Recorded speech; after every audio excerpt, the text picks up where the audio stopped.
In today's video, I want to cover a 5 megapixel PoE camera from VeeZoom. I wanted to test this out against my Blue Iris system just to see if it would make a good alternative to Amcrest or Reolink that I'm currently using. So if you're interested in finding out more about this low-cost security camera, then stick around for the rest of this video. And if you haven't yet subscribed, please do so. And if you find this video useful, please give it a like as it does help support the channel.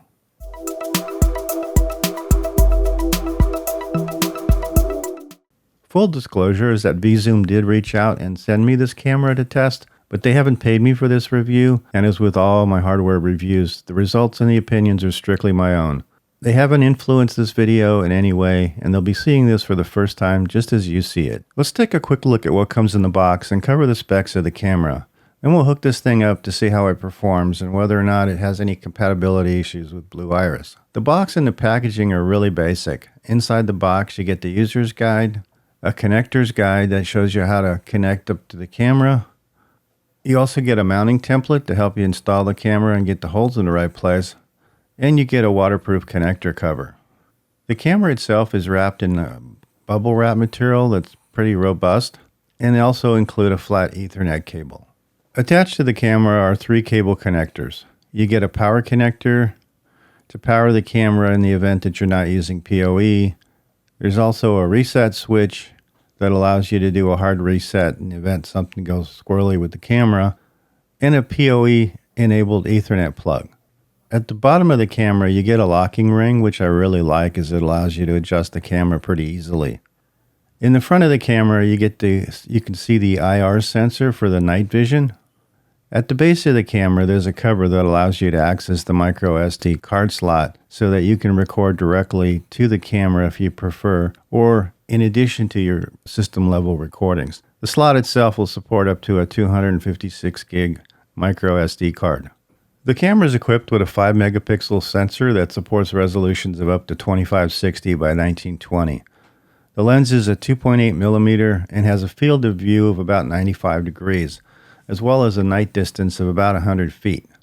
It's an IP66 and has a working temperature of -35°C to +55°C. Now that we've seen the hardware, let's go through a quick camera setup, and then we can attach it to Blue Iris to see if there's any compatibility issues. There are a couple different ways to set up a camera, but the way I like to do it is to first find out the IP address, as I want to be able to log directly into the camera and make some configuration changes, as well as better understand the features of the device. You can download their software to locate the IP address, but the best way for me is to look in my router and get the IP address from there. There's no real point in downloading and installing additional software if it's not needed. After typing the IP address in your browser, you're prompted with the login screen. Using the default admin login, you're then asked to change the default password, which from a security point of view is the right way to do it. I did want to mention that it's critical that you update to the latest firmware, as the version that I had reset the default password if power to the camera was lost. But this issue was addressed in the current firmware update version 3.17. More on how to update the camera later on. When you log in, you're taken to the live view, and from here you want to go to settings so that we can see what options are available. The first screen is the information where you're going to find out the details about the camera, including the firmware version. Again, make sure that you're at 3.17 or higher. The next section is the time setting, which in my opinion was one of the quirkiest of any of the settings in this camera. You have the typical options of using a time server or to set it manually. The issue I had was when I set the time server, it wouldn't automatically pick up, nor would it allow me to change the date and time format settings.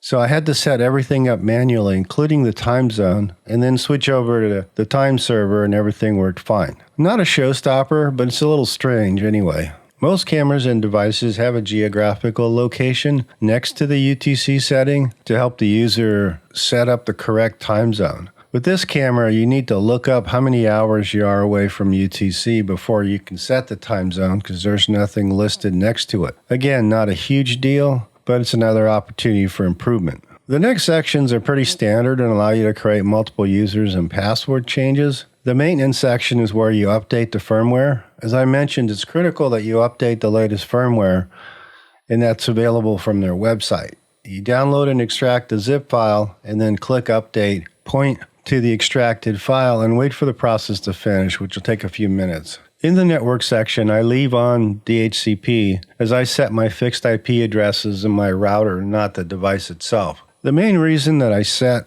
IP addresses or static IP addresses is that I block all my IP cameras from actually accessing the internet through a firewall rule. So the only thing I do here is change the port because I don't like leaving anything on port 80. I've been using 1095 instead of 80, but you can use whatever open port you want. The other section you want to definitely turn off is UPnP. It's not clear to me what this function's for in this camera, but for security reasons, you want to make sure it gets turned off. Now let's go down to the video section. This is where I want to set the camera settings itself. This section may vary based on your needs, but as I'm setting this up to work with Blue Iris, for my application, I want to change the encode type to H265 if it's not already set, and then set the resolution to 2560 by 1440 so I can get a 16 by 9 output to match the rest of my cameras. This, of course, is a personal choice, but as I want to maintain a constant ratio, I change the resolution accordingly. I'll leave the rest of the defaults and hit Apply. The audio section, it doesn't have much, but this is where you can determine the sensitivity or settings of the microphone and speakers. In my case, I turn off the volume of the microphone. I prefer not to record audio. Recording audio on cameras in California is a little trickier than some of the other states, so I basically disable it. Under Image, you can adjust the color but only if you need to. I typically disable all the settings under OSD as I'm using the overlay settings in Blue Iris and not the individual cameras. Now that it's time to adapt the camera to Blue Iris and see if it all works the way it was supposed to, it should only take a few minutes. After you launch Blue Iris, hit the plus sign in the upper right-hand corner, add camera, and then just fill out a name and a short name, and then enable the direct-to-disk option. Click OK. In this next section, the easiest way is to enter the IP address along with the port number, and then enter in your new credentials, and then click on Find and Inspect, and it will verify and configure the features of your camera.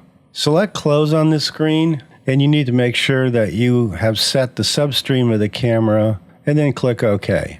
In Blue Iris, the mainstream is used for recording and full resolution viewing, and the substream is mainly used for just rough viewing and thumbnail viewing. Lastly, I want to make sure that the hardware decode matches your system. Since I use an Intel-based CPU, I'm going to pick Intel plus VPP, but if you have an NVIDIA or an AMD, then you'll need to select those settings accordingly. Click OK and you're all done. That's pretty much it for the basic configuration. Here's a quick example of both day and night picture qualities.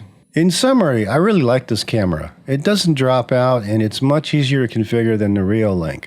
It's fast reacting and works seamlessly with Blue Iris. For my application, this camera worked well, and I'm not seeing any more connection dropouts, no more temperamental interactions with Blue Iris, and excellent optical quality for a security camera. In the meantime, performance was very good, and there was some extra features that we didn't cover in today's video in regards to AI and human detection. Though it was a bit of a rough start until I upgraded the firmware, it turned out well and is probably one of the better cameras I've seen in a while to compete with the Amcrest. Price-wise, there's a few more features in this camera compared to the Amcrest, and with a couple more firmware updates, it'll be probably surpass it in value. But currently the cost is a few bucks higher than the Amcrest, so you'll have to decide if these features are worthwhile for a few dollars in difference. As someone who doesn't like Reolink at all, I have replaced all of mine with Amcrest. This gives me one more option to choose from. Anyway, I want to thank the folks at VeeZoom for sending me this camera to test. That's about it for today's video, and I hope that you found it useful. Thanks for watching. Don't forget to give it a like, and I'll see you on the next video.